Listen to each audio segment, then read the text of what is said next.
Hello, thank you so much for tuning in to the Moss Center's Dimensions Dance Theater of Miami Dance Talk in support of their upcoming performance on Saturday, November 16th. I'm Annie Hoffman. I'm the Education and Outreach Manager here at the Moss Center. This opportunity is brought to you with support of the Miami-Dade County Department of Cultural Affairs, the Board of County Commissioners, and the Office of the Mayor. I would now like to introduce our moderator, Dr. Sean Erwin, who will introduce our distinguished panelists. Sean? Thanks, Annie, and thanks for having put together today's talk.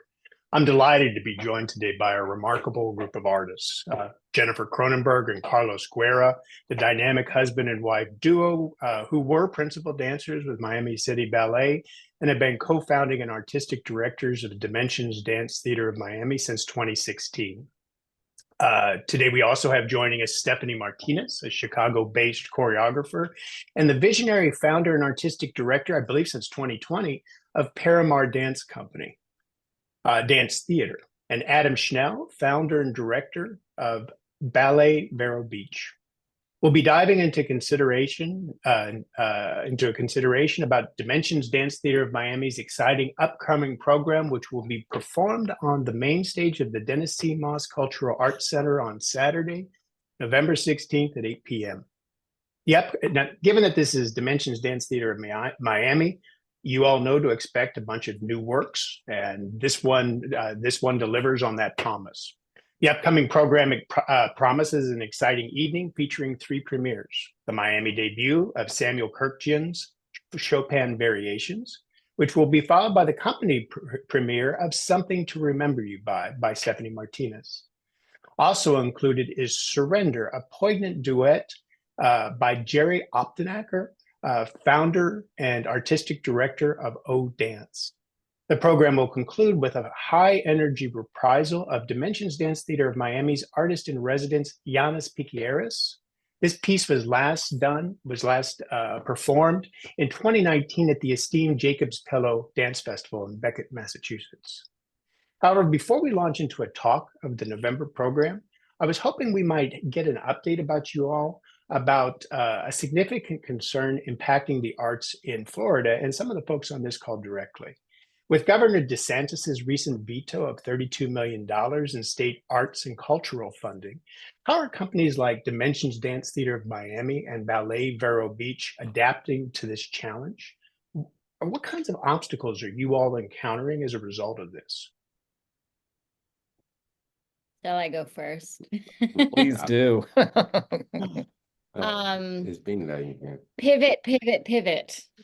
I think if there was one positive thing about the pandemic, I think it probably trained us to not be afraid to pivot, and that pivoting was possible.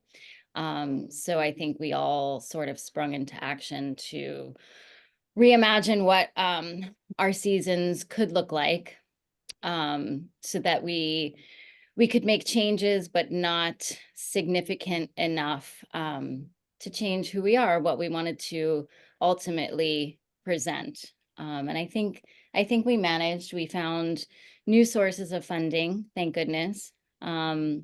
We had several donors really step up to the plate, private donors, which we're incredibly fortunate to have and thankful for and appreciative of. Definitely our established community partnerships, our partnership with Ballet Vero Beach, just all of these relationships that we've spent the last 8 years establishing have really proven helpful in these times where you really just have to band together and reimagine how you can still be successful in spite of the adversity, I guess. It's been amazing that some of our private sponsors, they have been really incredible. I mean, like they understanding this situation, and they have, tried to step forward and help us, so. The Knight Foundation as well, thank goodness, was very instrumental in providing some additional funding for 96 different arts organizations within the state that were impacted. So we're very thankful to have them as well. That's wonderful. That's really good news. Adam, would you be able to also address this question? Yeah, so I think like 2 points that I'd like to make. One is something Jen said about, sort of banding together and being stronger together. I think that Ballet Vero Beach is really fortunate to be in a sister company relationship with Dimensions, in that the three of us, can always bounce ideas off each other. We can sort of triage in situations and go, hey, like, I know that this money usually does this for you. What can we do as partners to make sure that we can both not just survive and thrive? And especially in the dance industry in Florida, I've seen a lot of that. When Jen and I were interviewed for Dance Magazine, that was what we talked about most, is that Florida is full of really exceptional creative artists that are working together to sort of meet this adversity head on. The Ballet Vero Beach is fine. I have a really, really great board of directors, and my board chair has been in the arts for decades and decades. And she reminded me that, this is a blip. We need to take the long range view of this situation. The one thing that I do want to bring to folks' attention is that, like the rest of the general economy, the arts is not immune to things like inflation. We are not immune to any of other economic problems. So it's sort of a double-edged sword. When the state government does something like this, it kind of sends a message that we're not important and we don't have value.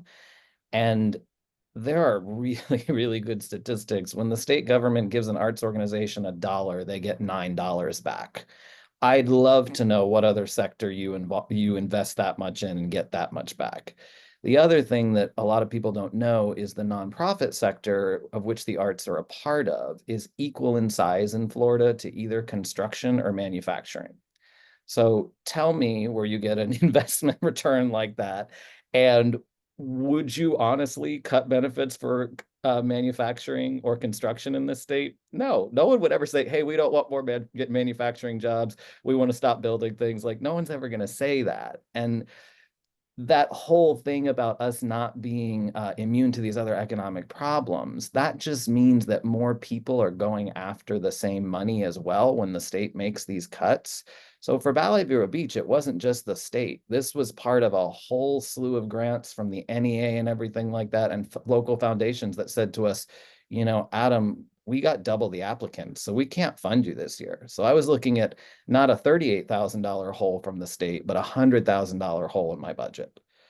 Again, we're very lucky. We have reserves. We're taking the long view on this, but I feel it falls to us not only to be stronger together, but really to point out to people that we're not just, putting on pretty costumes and inviting guest choreographers, and like, we are an economic force in this state. And when you make these cuts, even though they seem small in comparison to the whole state budget, it affects everything. It really does. So I just like to remind that to folks, especially as we head, in under 2 weeks to the ballot box. Thanks very, very much for these explanations. It's you, both of you, all three of you, put this into a very clear context for everyone. The points you made were, just really wonderfully explained.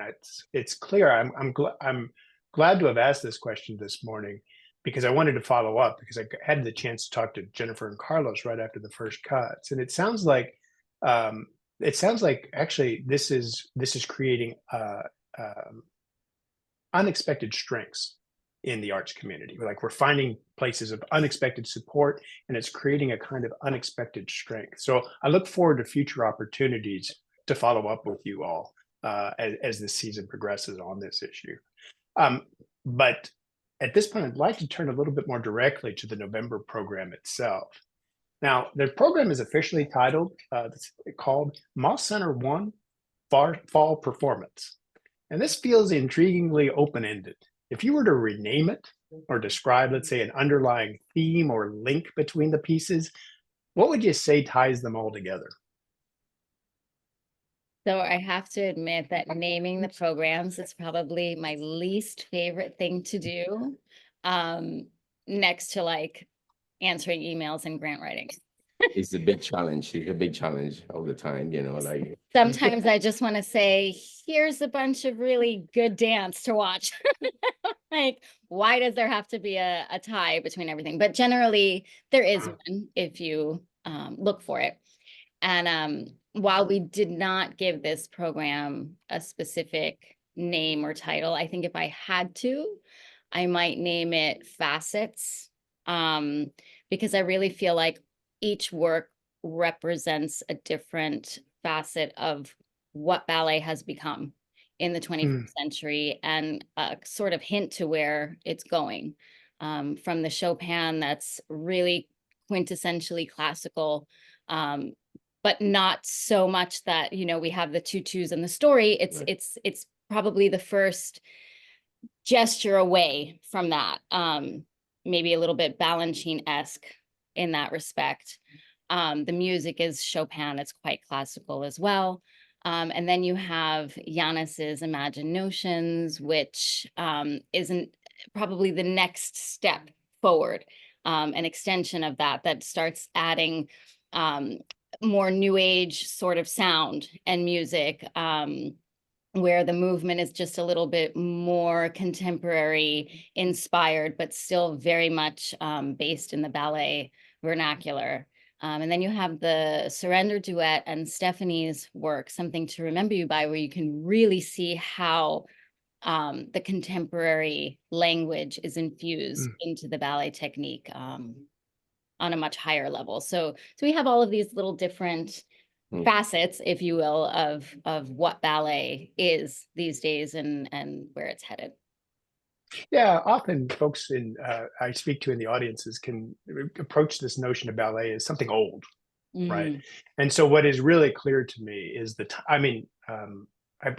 every single work is post 2000 on this program, and and so this idea that ballet is still a fecund, a creative force, and there is new work being made. We're not just recurring to the old, to the tradition, to the old masters, but that it's a new thing that has relevant things to say about our situation in the present world.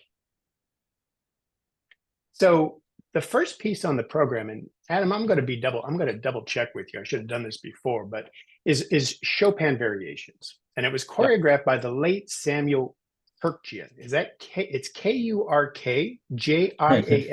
Is that pronunciation correct? We all called him Mr. K, but Kurkjian. It's Kurkjian. It's Armenian. It's just, try and jam those consonants together and make it work for you.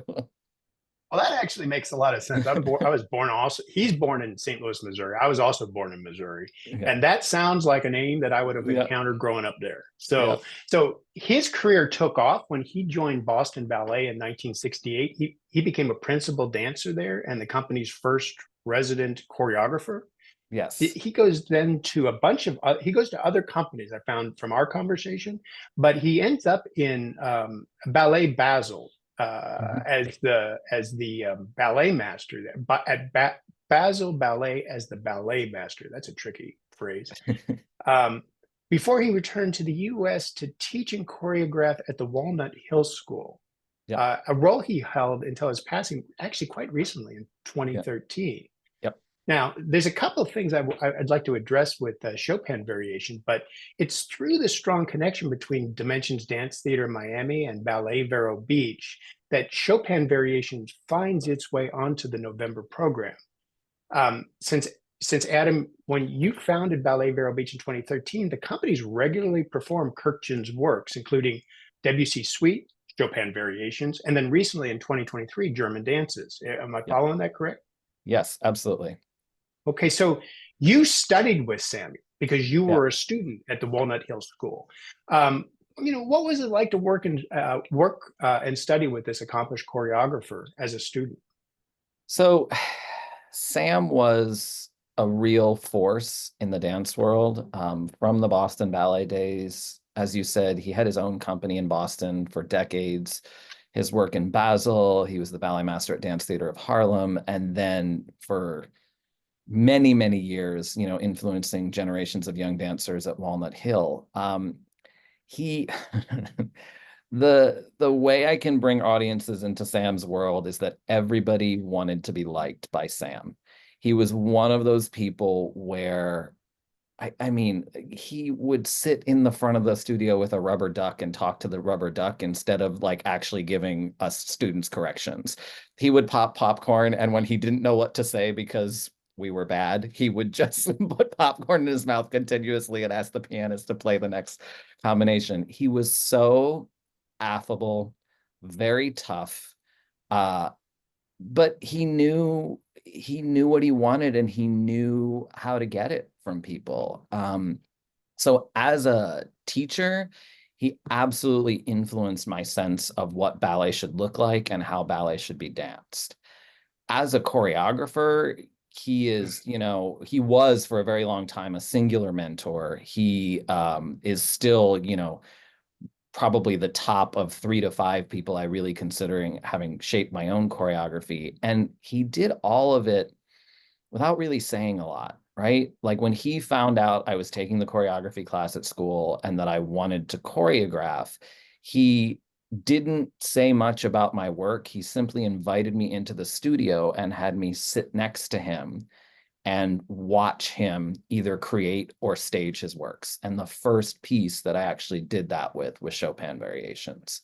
And so it still has a profound impact on me in terms of the composition, the musicality, the energy, the fact that legend has it was on his first season at Boston Ballet, so that it was in 68 or 69 that he created it for the company because they needed work, but it still feels like it could have been created on the dancers you see dancing it at any given time. It's that fresh in terms of a neoclassical ballet. So his works continue to be performed now a decade after his death. What do you think makes his pieces stand the test of time? And are there any plans to add more pieces to Dimensions Dance Theater of Miami's repertoire from Kurkjian? I would love to keep adding his rep to both companies. It's more difficult now. Mikko Niisanen, who's the director of Boston Ballet, he has all of we're talking about reel to reel, we're talking about VHS types. He's got them all in a box. It's just all of us finding the time to resurrect something that's appropriate, and that Mikko trusts me pretty implicitly because he knows how close Sam and I were to reconstruct something. So it's really a timing thing in that sense. In terms of the works lasting, I personally think the reason is the musicality. Sam studied choreography with George Balanchine on a Ford Foundation fellowship. And while they are very similar in the way they break down steps and energies and accents, Sam has what I would call a literal musicality, where Mr. B has a intellectual musicality, right? Balanchine was interested in revealing things, combining the choreography and music. This is my opinion. Let's just say right there, this is my opinion. Sam was interested in really quite literally showing the audience the music. Now, neither one is better or worse. It's just, I think Sam's work are a really good inroad to the works of Balanchine because they can be, in certain instances, just slightly more accessible because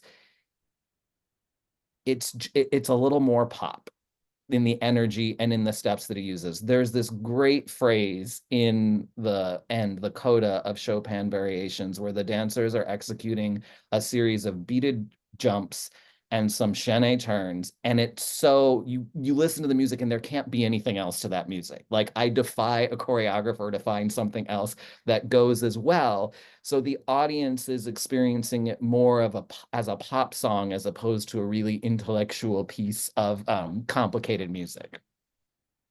Oh, that's wonderful. And yeah, thanks for addressing the connection between Balanchine and Kurkjian. I wanted to know more about that. You had kind of teased me with that when I was down at the studios the other day. And that all came from the Ford Foundation wanting to disseminate what Balanchine was doing, whether it was Pennsylvania Ballet with Barbara Weisberger, Boston Ballet with Evie Williams, and some other companies that don't even exist anymore. The Ford Foundation was interested in saying dance should be everywhere, dance should be accessible to everyone. So not only did they give a lot of seed money to Boston Ballet and other organizations, they made sure Balanchine's rep could be danced by these companies, and that choreographers and administrators could all learn from what was going on at City Ballet. Well, let me extend this a little bit, because Carlos and Jennifer, you both danced as principal dancers in a company that's steeped in Balanchine. So I was wondering, how do you see that connection between Chopin Variations and this, and the style of dancing we've come to identify with that New York City Ballet artistic director? I mean, the first time I saw this ballet, I was like, it was in Vero Beach. I was so like, I told him, we need to bring this ballet to Miami. We had to talk to Adam. I mean, I fell in love with it. And it just brought me back to so many, memories, like when we were dancing. Like, for example, there is a lot of similarities, little things about Allegro Brilliant, right? So that we dance a lot. So there was a lot of things there. And I was like, my God, I mean, it's just like I was living in a different, I was, all my memories just start coming back. I was like, we need to show this to the Miami audience, to our community, not just like this, it has to be performed. I don't know, it's such an amazing piece. And like, for some of our dancers that have been Balanchine trained, like Chloe, some of them, like, it's like when we start doing this ballet, I mean, they were so happy, and they started, I mean, it's actually amazing to see them. And like, for example, Chloe, that has that training, I was in Miami City Ballet, Emily as well, right? So it's like the accent and all that, they get it right away, so it's challenging for other dancers, but I think, I mean, I love this ballet. We are so happy to have it. Yeah. There's something special about the speed as well, the crispness, of the steps, the musicality, the brightness of it all. That was just very comfortingly familiar to us. It was kind of like comfort food in a way. When we saw it, we were like, oh, this we need to bring this. So it's been mentioned now several times during the talk that we've been having, but I kind of wanted to just get a sense. I mean, it's sometimes when Adam and Jennifer and Carlos, when you talk, there's the sense of continuity between Ballet Vero Beach and Dimensions Dance Theater in Miami continues to surprise me, the degree of it. So, like, many people don't realize that there's this strong collaborative history between your companies. Dancers often appear in each other's programs, performances. Can you share how this partnership began and what factors have contributed to maintaining such a vibrant connection between the companies? Oh, it's me. I want this one. I'm gonna not let them answer this one. I'm gonna answer this one for the Miami audiences. Oh no. Oh my God. No, it's a good story. Oh. You know the story.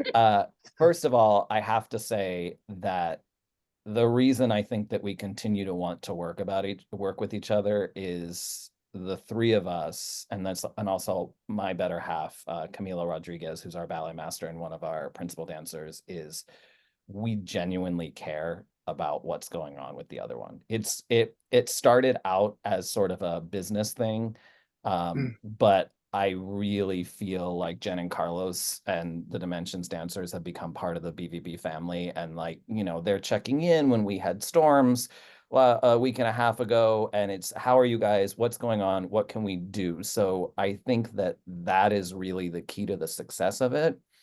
It started, first of all, I followed most of Jen and Carlos's career at Miami City Ballet, saw them perform for years and years and years, admired them. I'm sure they don't remember the times that I came over from Sarasota Ballet to take Edward's class.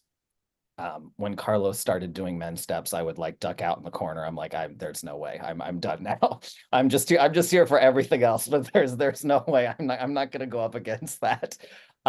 But Jen and I were actually teaching at the same summer program in Omaha, Nebraska, if you can believe it. A friend of mine, I had been teaching for a very long time at his school, and he always invited, stars from major companies. His goal over the course of having the school was to hit San Francisco, New York City Ballet, Miami City, and Jen was the one that basically answered that call.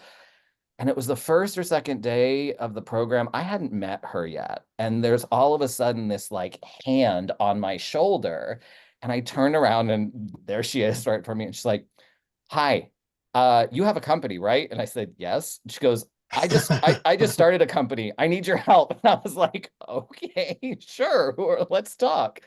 So at the time, Ballet Vero Beach was working with a different company, actually one up in the Midwest.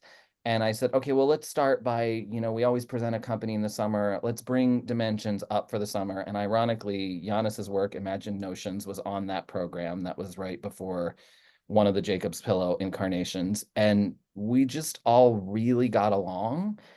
And I feel like there's a synergy between the artistic staff as to what dance should be. There's a lot of bad dance out there, Sean. Let's be honest. There is. I've seen it. You've seen it. I'm sure Stephanie's seen it. I will not put her on the spot. But Jen and Carlos really have this goal to not only present the multifacets of what dance can be in this century, but they really want to reflect the culture of Miami, which I think is so special. Right. And on the flip side, Ballet Vero Beach has that same first tenet that we subscribe to. We need to bring everything that dance can be to our audiences, but we also need to make it accessible in a town that's never had a dance company before. So we could have people sitting next to each other that if they wanted to could be on their private jet the next day going to see whatever is premiering at Paris Opera or the Royal Ballet, sitting next to someone who's never seen dance before.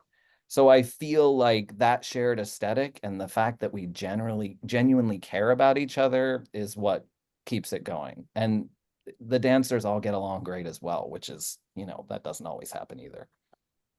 That is, yes, it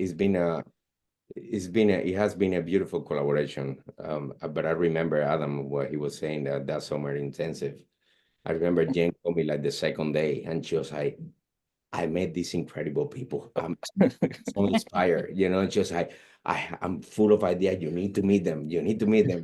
I mean, from there on, I mean, it's been such I wouldn't say a relationship is like, we're kind of like family now, Our dancers also, they're looking forward for every time that we have to perform in Vero and just collaborate with the other dancers and get together over there, I mean, it's just like, it's really a beautiful thing, Like, Yeah. this and meeting someone who cares about the dancers as people first was unique and special, and something I thought that it really needed to be explored further, because that was very much where we were founding the company from. So Thanks for that description. It sounds like a beautiful relationship.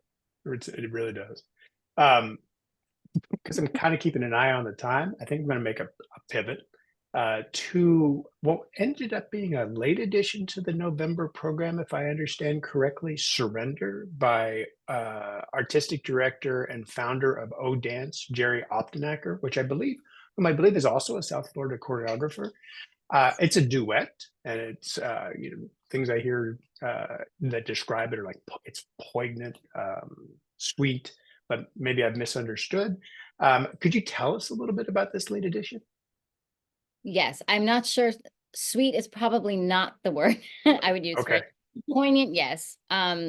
It was, I'm gonna read the name here of the artist because I don't want to mess it up. But it was inspired by a painting by Nigel Van Wyck, I believe is how you pronounce it. And the painting is basically of a couple.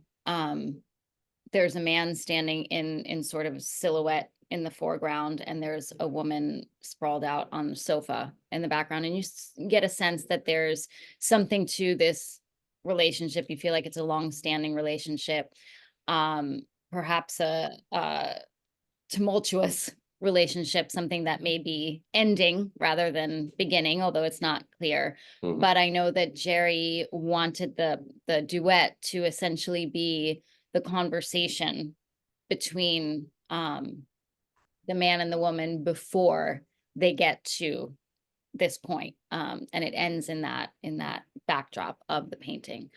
I don't want to say too much more than that because I want the audience to see it for themselves. But you know, we're always a little bit strapped, for lack of a better word, when we're putting programs together, because we are a smaller company and we do like to do larger works, which means that oftentimes all the dancers are in everything, which doesn't always lend itself well to costume changes.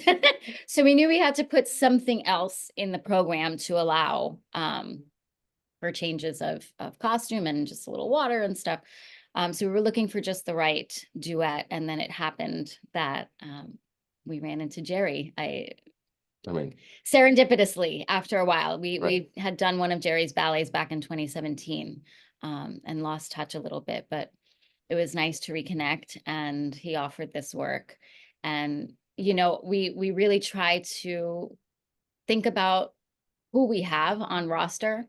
When we bring works in, we're not just presenting works because of the works. We're really choosing works suited to who we have in the company. And programming. Yes, and this work in particular is really best suited to dancers with a certain amount of life experience and maturity.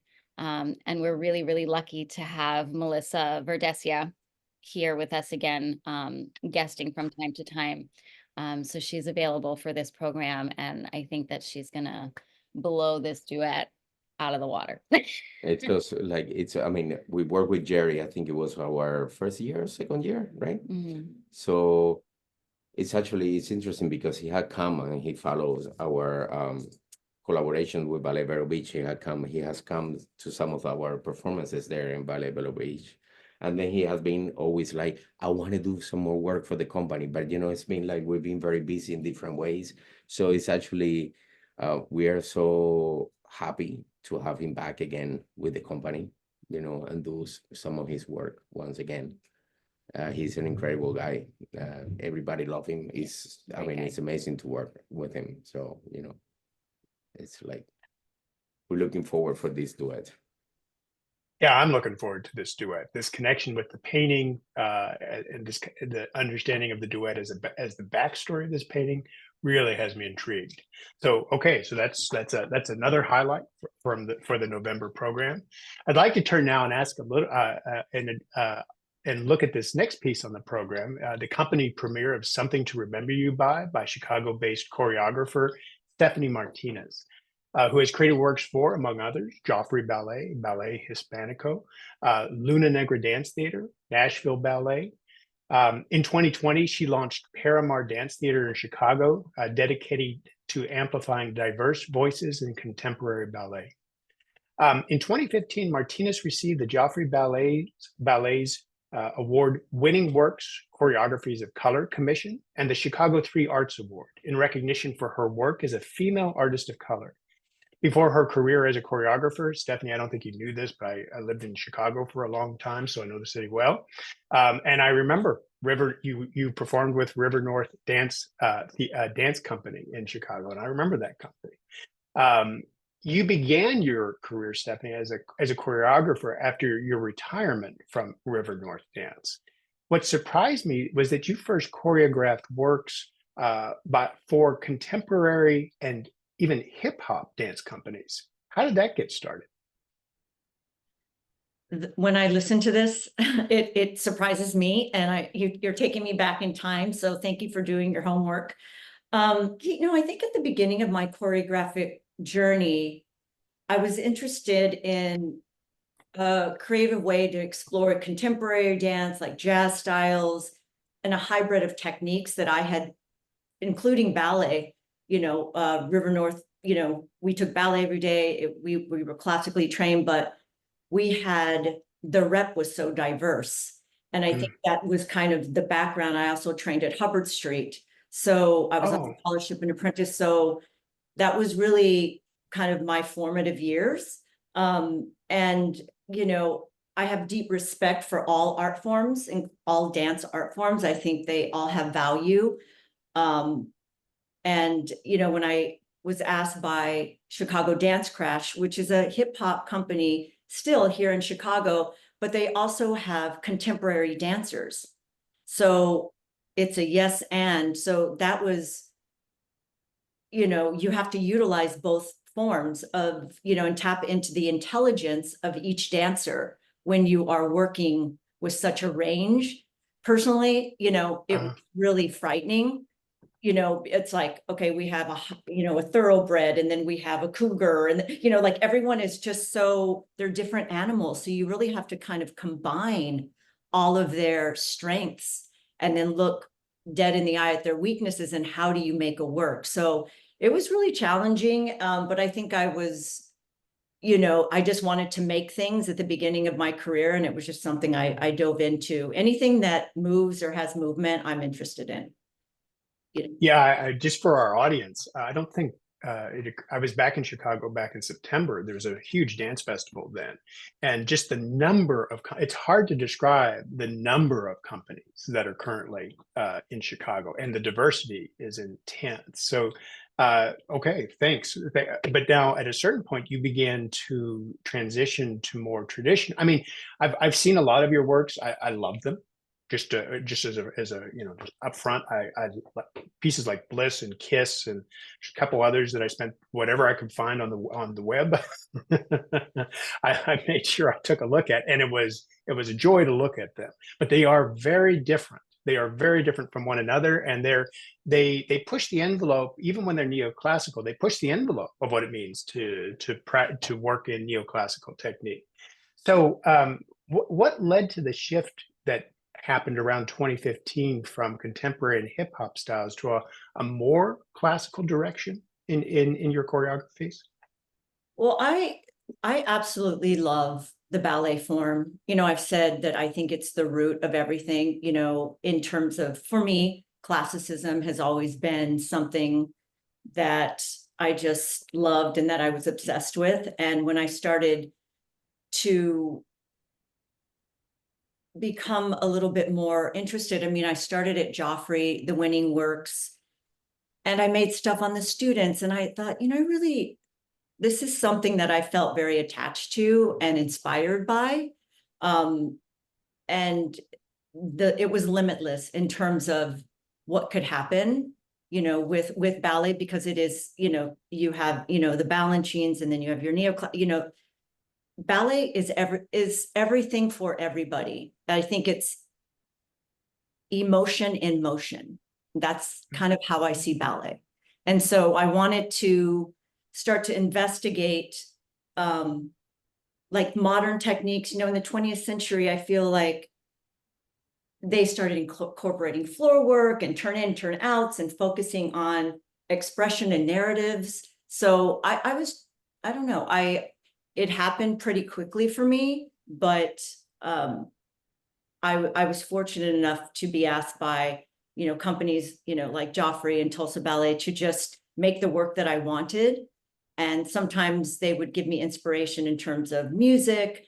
Bliss was, you know, made Don Barton Oaks. I love that. Yeah. It was, you know, the most challenging piece of music. I knew a lot of, you know, I thought I knew Stravinsky, and this one was it was a monster to unpack in a great way. So, you know, I was invested in, you know, classical ballet, but also putting some Martinez in there as well, and trying new things. You know, I've been, again, fortunate enough where, you know, I pretty much I plan a lot, but I go off of real instinct with the artist in front of me, and I make work for them. I'm not somebody that has like I'll do this and this is never going to change. I don't think dance should be a museum. I think it should shift and change and move and just continue, you know, it's not a painting. It's not going to change on a wall. You know, it's a living expression. And so I work with the bodies that are in front of me and I'm inspired by them. Yeah, and that makes you a perfect fit with the other voices on this call. I heard the same thing from Adam and Carlos and Jen just 15 minutes ago. That makes a lot of sense. Can you tell us where Something to Remember You by first? Where was its world premiere? What company premiered it? Tulsa Ballet 2, September 2021. Okay. And then how did this present collaboration with Dimensions Dance Theater of Miami evolve? I'm going to let you guys talk about that. It's a small world. It's a small world. We have a wonderful friend in common, Helen Simino, who created a beautiful work on us 2 seasons ago. And Helen was the one that formally introduced us to Stephanie. But as much as I dislike social media sometimes, the lovely thing about it is that social media. I do not love social media. The lovely thing about it is that when you're scrolling through your feed, the AI just sort of, the algorithm generates things that it thinks you'll be interested in, and all of a sudden Stephanie's work started popping up on my feed pretty often. And the same thing happened to Yanis Eric, who controls our social media, and he was seeing the same thing. And so we started paying attention to Stephanie and her company and her work. And then he was the one that realized that we had the Helen Simino connection first. And so we toyed with the idea of reaching out, but in the back of my mind, I was like, oh, I don't know. She's doing so many things. She's not going to pay attention to us. And then all of a sudden, Helen sent an email introducing us. After she was here. Yes, after she was here. And it was like winning the lottery. I was like, absolutely, I want to have a conversation with you. And I knew from the first Zoom conversation that Stephanie and I had, I could tell immediately that it would be a good fit and a challenge. I mean, her work is and has been and will continue to be, I think, as it evolves within the company, a challenge for the dancers, but in the best way. It's really making them push themselves beyond their comfort zones, making them realize that they can do things that perhaps they didn't think that they could do. So it's going to be a really beautiful experience, I think, from this premiere on as we continue to perform it. And I think it will be a great experience also having her now here and working with the company for her to meet our dancers and actually work with them. So perhaps, in the near future, she can create a piece, perhaps, in our dances as she's, being inspired by the dancers, by the bodies in front of her. So, I mean, but it's funny because when Helen was here, we never talk about that. Like, No. And then after that, Helen finished her piece and she went back, so it's like, it's such a small world, but we all, Yeah. It's amazing. And talking with the dancers, actually, Carlos, you make me think, remember my trip down to the studios the other day, because I was talking to Emily Bromberg, and she was mentioning just how challenging she found the movements that I guess James Russo had come down to set the piece on the company, and how challenging like she understood the movements, but that adapting to Stephanie's technique was a challenge, and she had to really think her way through sequences. So as I was watching the piece, the first question for me was like, what kinds of inspiration were you finding are behind this piece? Because as I was looking at some of the sequences and some of the closing gestures, I thought, am I seeing Baroque? Am I seeing Renaissance, Mannerist, visuals? Essentially, there's a 1984 piece that Robinson does with Twyla Tharp called Brahms Handel, and in that piece, her contributions to that piece have all of these really kind of strange, like they're not strange, they're kind of delightful and delicate hand gestures and positionings of the arms and the especially like the way the feet end up. And I was wondering, what were the inspirations for this work? You know, for me, it's love. This is why I love dance, because everyone has their take on what it is and what they're watching. You know, for me, I made this work in 2021, and you know, it was the passing of actually my mother, you know, and I wanted to go in between pure joy and deep sorrow. You know, that these were like, oh, the ranges that were going on. I almost canceled this commission with Tulsa Ballet too, because I was like, I don't really know how I'm going to do this. You know, it was just weeks after, and I thought, make something about what's going on. It doesn't have to be abstract. It doesn't, what is happening right now with you? And I feel like that's the one great thing about getting older and wiser, is that there's kind of a bravery behind, like, I'm just going to do this because I need to, not trying to make cool steps, or this is that, I was deeply myself in that moment. And I wanted to celebrate what happens to a person when they're kind of going through a stage of grief, but how would that person that's gone, how do they want you to live? So I was, like I said, I was really going from exuberance to sorrow, and you kind of see that. And this was kind of the soundtrack of music that my mother loved. So it was just. Oh, wow. Wow. No, thanks for sharing that. I look forward to seeing that piece again through that lens. Because I did notice like connections in the music between other pieces in the program. For instance, the Chopin Variations. Chopin shows up here as well. But no, I look forward to like thinking about this piece through that lens. Yeah.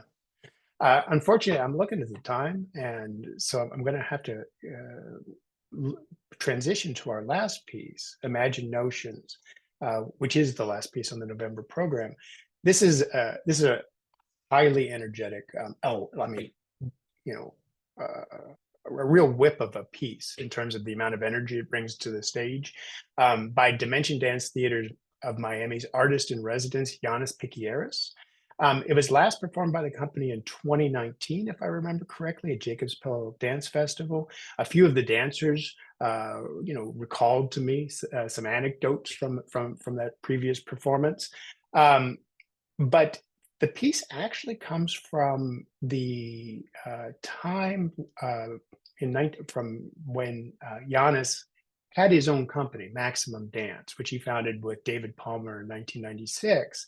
And I guess the piece is from 2002. And if I understood correctly, both Carlos, Jen, you surprised me. You have a very personal connection with that, in a sense, and a set of associations with that company from way back at that time when you were both still principal dancers with Miami City Ballet. Could you tell us a little bit about this early connection with the premiere of the piece? Well, The dance. No, go ahead. So when I started at Miami City Ballet as a child. I had just turned 18, and I have very, very vivid memories of being completely filled with awe and just starstruck by some of the principal soloists and principal dancers that were in the company.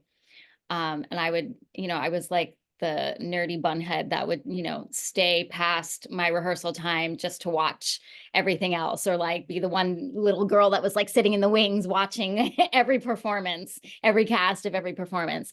And these were superstars to me. And I wanted to be like all of them, and then as they started transitioning out of the company and moving on to the next phases of their careers, Yanis and David had opened Maximum Dance. And because they had danced in Miami City Ballet and they were friends with all of these people, it was only natural that these dancers were transitioning out of Miami City and into Maximum.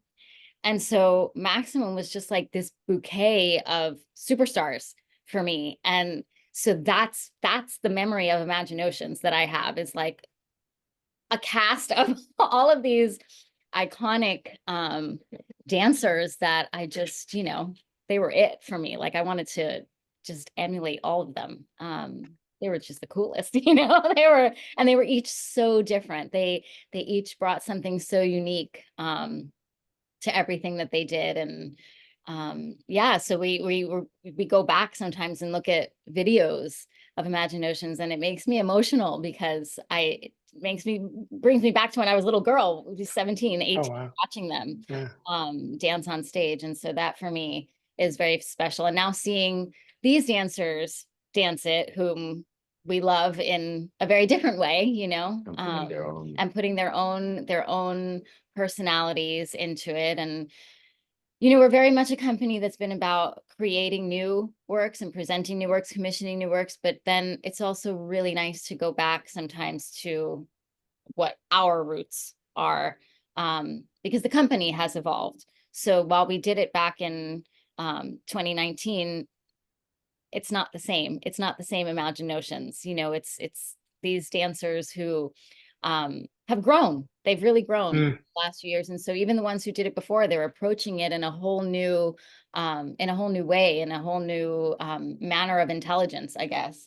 And it's so interesting also to see like Yanis Pikieris also being able to work with different dancers, like the new ones. I mean, I think that from 2019, there are maybe 2 or 3 left that did the piece, but he's getting something else out of this new group that is doing it now as well.